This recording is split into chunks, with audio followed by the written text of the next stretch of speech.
Bonsoir à toutes et à tous, voici votre point actu du 31 mai 2025. Conflit et diplomatie. Proche-Orient, Israël et le Hamas seraient proches d'un accord de cessez-le-feu à Gaza, selon Donald Trump. Le Hamas a également annoncé avoir reçu une proposition de trêve. Parallèlement, une marche mondiale a eu lieu à Rafah pour dénoncer le blocus humanitaire et les pertes civiles croissantes. Ukraine, de nouvelles évacuations ont été ordonnées par Kiev dans la région de Soumy, où la Russie revendique la prise du village de Vodolaï.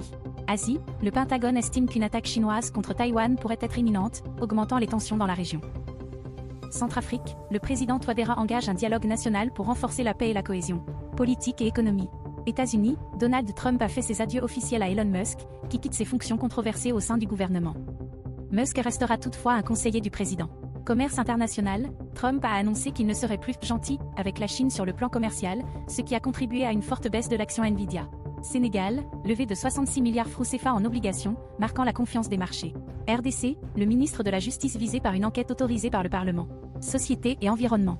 Journée mondiale sans tabac, l'OMS organise aujourd'hui la Journée mondiale sans tabac, visant à sensibiliser sur les dangers du tabagisme. Hong Kong, la ville accueille la première organisation internationale de médiation, marquant une nouvelle ère pour la résolution pacifique des conflits internationaux. Sénégal, levée de 66 milliards francs CFA en obligations, marquant la confiance des marchés. RDC, le ministre de la Justice visé par une enquête autorisée par le Parlement. Sécurité et défense. Afrique, lors d'une conférence à Nairobi, Africom appelle à renforcer l'autonomie des armées africaines et à impliquer la jeunesse dans la sécurité. Culture et sport. Ligue des Champions, le Paris Saint-Germain affronte l'Inter Milan ce soir à Munich en finale de la Ligue des Champions. Miss Monde 2025, la nordiste Agathe Coët représente la France lors de la 72e édition du concours Miss Monde. Musique, David Jalbert sort son nouvel album, New Orleans, c'est la vie, abordant des thèmes comme l'humour. C'était tout pour cette rubrique actu du 31 mai 2025, bonne soirée à vous et à très vite.